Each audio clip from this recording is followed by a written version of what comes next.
Hello everyone! Welcome back to this game that we're making.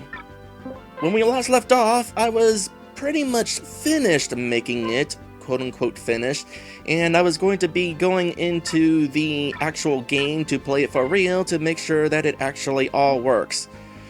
Well, in between streams, I decided that I should probably do some polishing up and looking for bugs, and it's a good thing I did because there were actually a couple of game-breaking glitches that would have totally ruined my final run.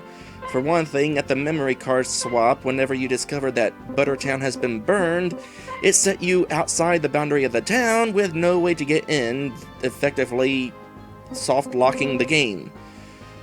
There's also some other changes I made. For example, down here in this corner, I kind of put in a little bit of a sort of cheat code situation. Basically, the idea that you would be going into this corner and go up, up, down, and left, which would trigger a cheering sound effect. That's not a sound effect. That's a sound effect. And give you maximum experience and maximum money. The reason I did this was so that when I'm test playing the game for real, I wouldn't have to worry about dealing with all the random encounters. I could just quickly run through just to make sure everything works, because when you're playing the game for real, you cannot exit out of the game and go into the editor like you can whenever you're test playing a game. I would have liked to have shown off how I created... Hold on a sec. I would have liked to have shown off how I created this little sequence on camera, but the thing of it is, today is my deadline. I need to finish this game now so that I can show the extra feature in Anime Maker and go through the sample game Gobbly and still be able to play the requested game that I promised to do by a certain date. So, yeah. The basic gist of it is you step on here, it turns on switch 40, and then you pass through here to switch on 41, then step here to switch on 42, and then that lets this one trigger. If you go on any of these out of order, it switches all of them off and you have to start over. The exception being this second one here, which you can freely pass through from below. It will not activate from below, that way you can go ahead and pass through it to trigger this one from this one. Basically, hopefully you understand that. Like I said, it would have been probably easier to understand if I had created it on camera, but that's the best you get. Now let me go ahead and load up the scenario 2 because there's also some big changes going on there.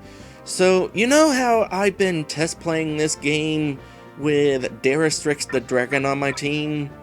The reason I did that is because I figured, hey, people would be more interested in watching me make a game if I had a dragon on my team.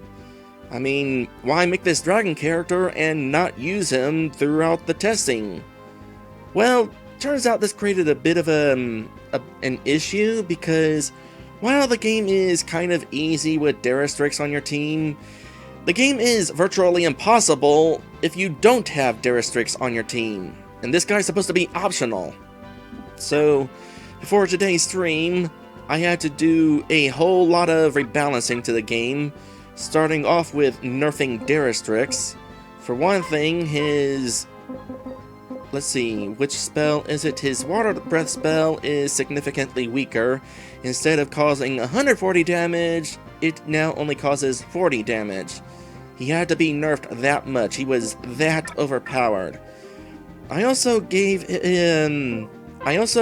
made his physical attack a little bit weaker. Instead of just one claw, I gave him...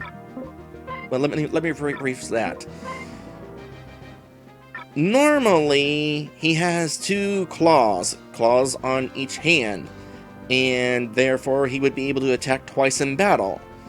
Well, in order to kind of weaken that a little, I made it so that one of his claws is ice elemental. That way, one of his attacks will be weaker than the other.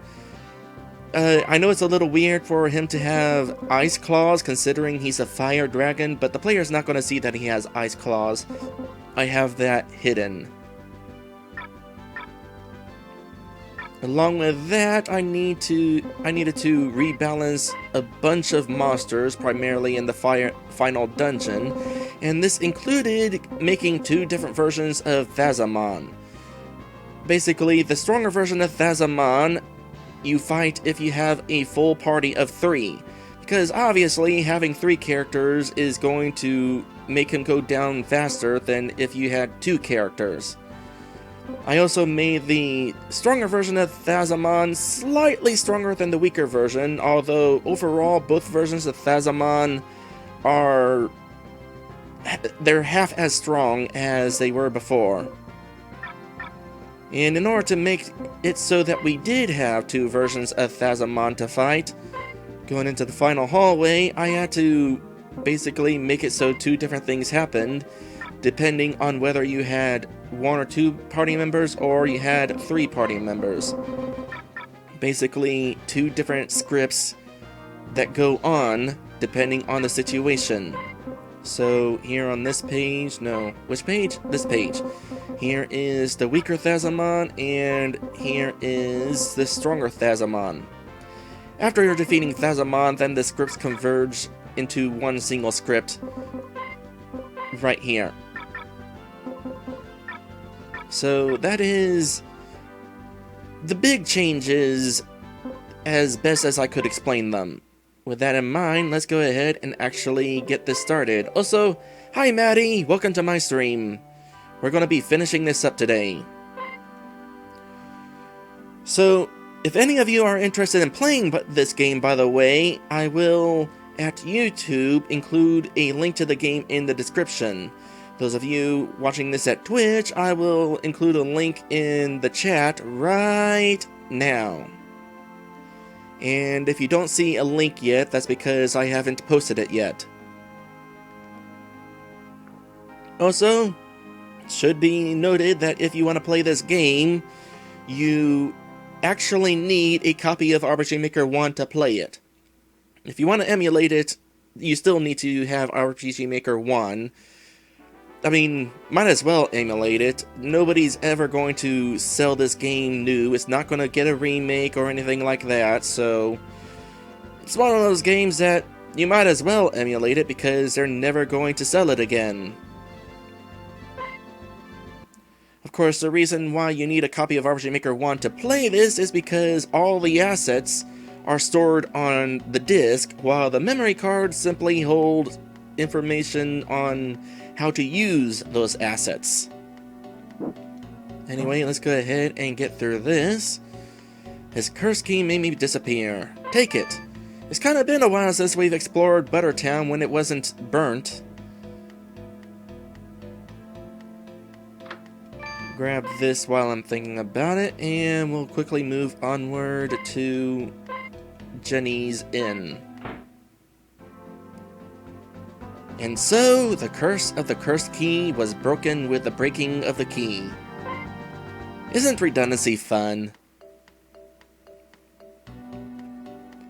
I am robbing you. Screech. Oh no, a monkey! My hero, Smooch.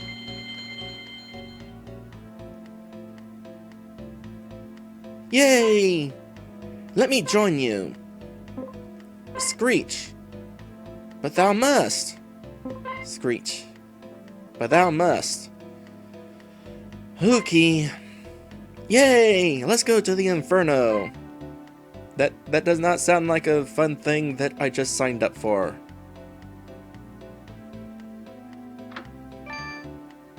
Got a boat. And also a thief who tripped and fell into this chest. Alright. Do I want to try to trigger the phone? You know what? Sure, I'll try to trigger the phone secret. I won't make too many attempts. If it doesn't ring, then it doesn't ring. I'll give this 3 more attempts. That's 1 attempt. Even if I don't get the item that you get from the phone thing, I've got the game rebalanced. so that... Well, I balanced with the... Oh, how do I word this? I balanced the game under the assumption that the player did not get that prize. Oh well, we can at the very least go ahead and grab a prize for delivering this thief, and my recommendation is to get the status resistance ups, because the final boss, of course, has instant death spells, and these boosts will definitely help with that. Especially if you plan on trying to beat the game solo with only Monkey C, which by the way is doable. I've done it during my testing. By the way, something in here I've added is this robot character right here. Equip sticks for their element, not for their strength.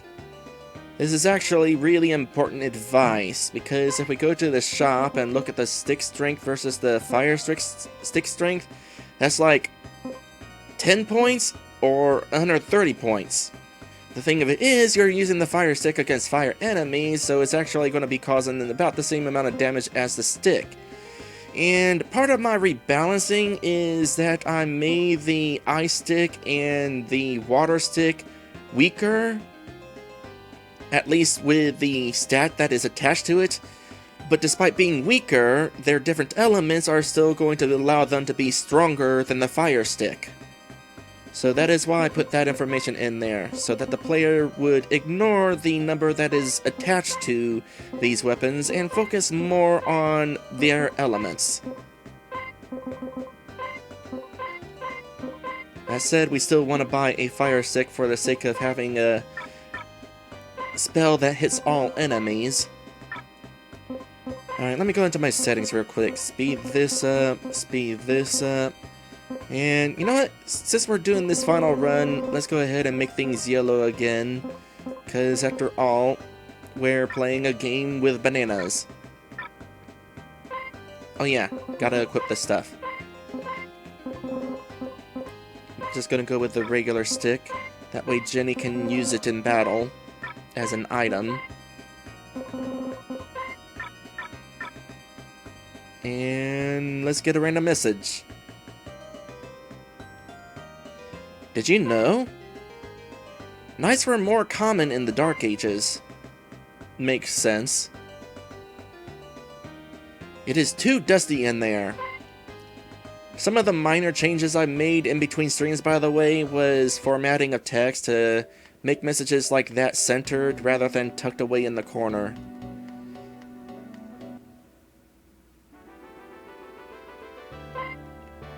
Alright, onward to the Inferno.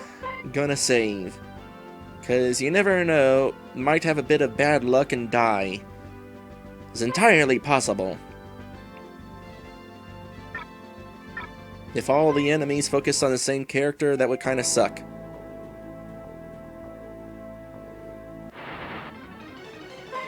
Alright, just 2 of these fire ants, so not going to worry about using the fire stick. As a reminder, the fire stick is breakable, so I don't want to risk breaking it right at the start of the dungeon. Preferable to save it for the she-kobolds later in the dungeon. Speaking of the fire stick, I should go ahead and, just for funsies, take advantage of this here spell. What's that? So here's the extra information on the fire stick. We can see that it has a fire spell attached to it called Fire Burst. I renamed the spells that are attached to the sticks because I figure it would be kind of redundant to say that the fire stick's magic spell is called Fire Stick. And once again, even though it says 75 damage, we're talking about fire enemies here, so it's not going to cause anywhere near that amount of damage. Giant shortcut, definitely not a good idea to go through there when you're just starting out.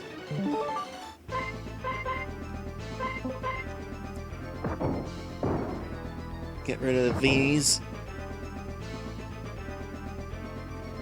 Gotta love those first strikes. Something else I did, by the way, is I made it so that the majority of the enemies in the game cannot get critical hits.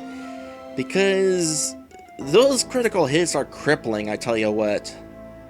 Maybe if this were a longer game and you're getting closer to the end and you've got more powerful stuff and a lot more health, that would be the point where you'd start wanting to have critical hits. But in a game with only 2 dungeons?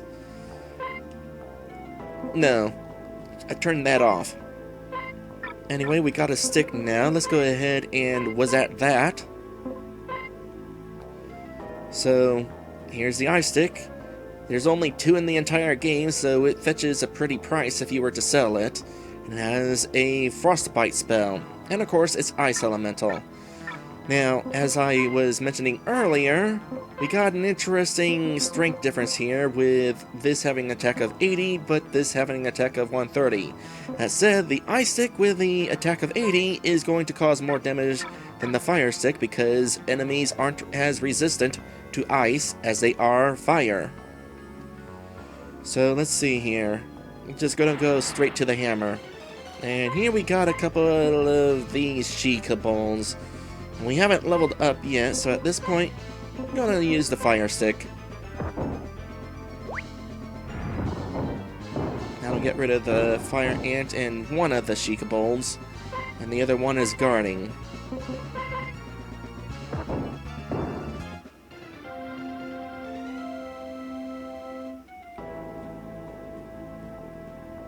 We'll probably find some more of them before we reach the hammer.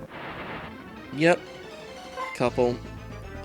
In this case, I think I will forego the fire stick since there's just 2 enemies.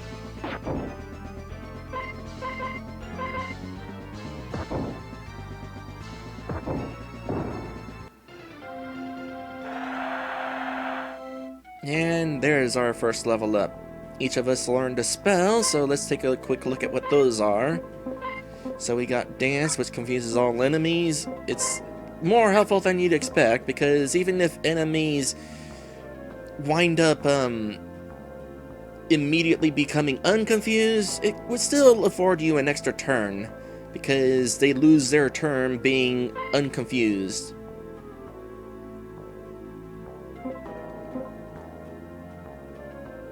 And Jenny learns Spirits, which revives all. Maddie is quick to point out that using the fire stick in battle didn't break it right away. No, it's not an instant break thing, it's a sometimes break thing. I think I have it set at a 10% chance of breaking, but it's still possible for it to break on the first try, which is why I'm not using it as much as I could. Alright, we're going to go ahead and get Daristrix on our team because, well, gotta have that dragon. Again, I rebalanced the game so that the final boss is actually beatable without Daristrix, but, you know, gotta have a dragon. You who do not fear lava, you are cool. I will make you cooler.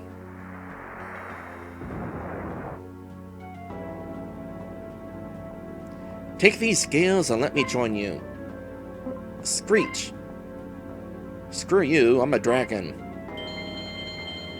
You've also been healed. So, attempting to leave without equipping them makes Daristrix tell us to equip them. So let's go ahead and equip the scales. By the way, I found out an interesting quirk with RPG Maker 1. So right now, I've got the second accessory slot disabled so that you don't just equip both dragon scales to the same character. Found out that if you have an equipment slot disabled and then you re-enable it, anything that was already equipped on the disabled slot goes away. So that's kind of dumb. So now that we have those, we can't take damage from lava, and we can also encounter this guy right here. So let's go ahead and take care of Moby Jerk real quick. One of the things I also did was I increased the odds of Moby Jerk using his whale song to make us fall asleep, because during testing, he almost never did.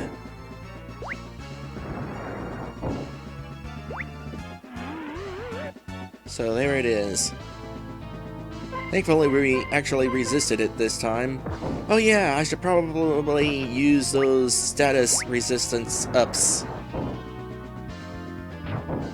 I will do that after this fight.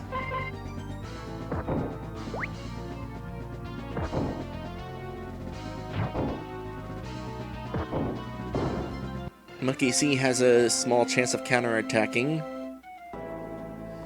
I was hoping to get the horn off of that whale, but... well, I'll give the whale another shot. First things first. Let's get some status resistance going. Probably mostly on Jenny. So there we go. That'll be helpful in the long run. As a reminder, it might be as high as 1094, but that basically amounts to 10% resistance. 10.94% if we were to be specific. Which is still good to have.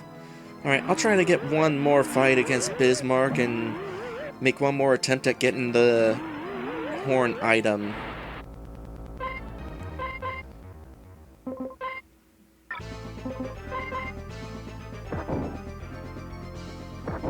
Because having a horn... well, basically, there is a small chance that Moby Jerk will drop a horn that we can use to make all enemies fall asleep, and that would be super helpful.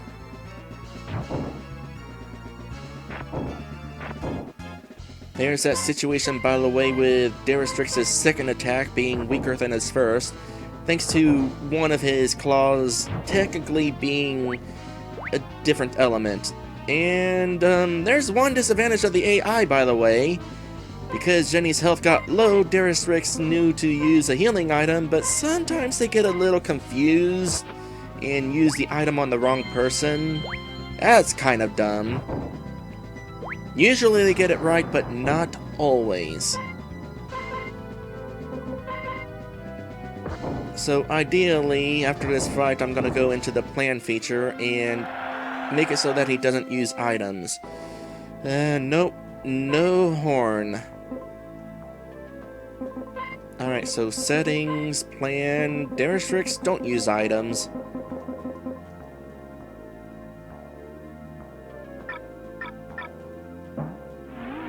Oh well, let's move on. Go ahead and break the... oop, I walked too far. Let's try that again. Use the hammer on this.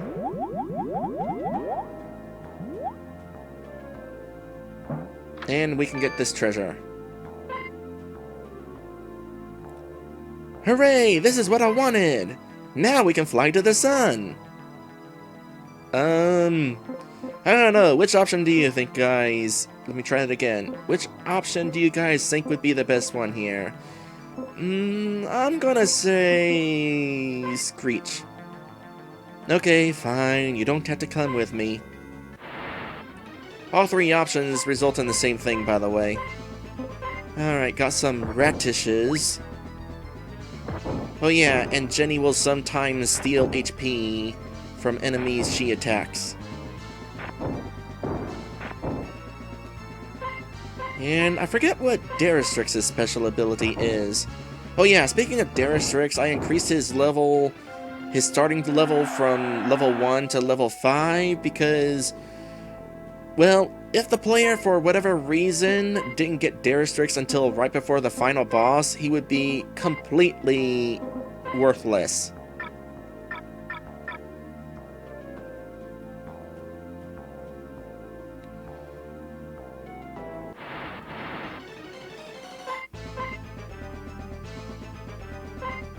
Okay, fire ants are going to go down pretty instantly with Daristrix's help. So, I was hoping that we'd all be able to go before the ratish.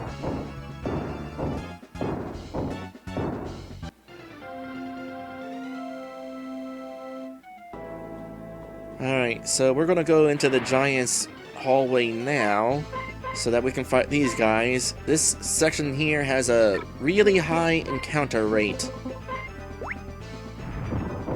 And it's only against these guys. But fighting these guys at this point is going to be worth it because there's a chance that they'll drop a new shield for Jenny. They also give a bunch of experience and a whole lot of money. Money is good to have. Did not get the shield though. Oh well. Not going to waste time trying to get one. Once again, the game is still beatable even if the player does not get these rare items.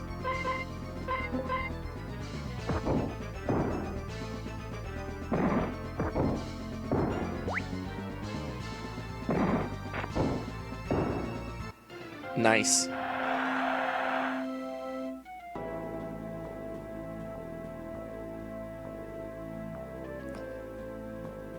Yeah, it's been a while since I've checked what Daristrix's special ability is. It might be a higher chance at a critical hit. In which case, if that is the case, then it should be noted that it's a higher chance per hit. If one hit is a critical hit, the other hit may not be a critical hit. Heck, it could be a critical hit along with a miss.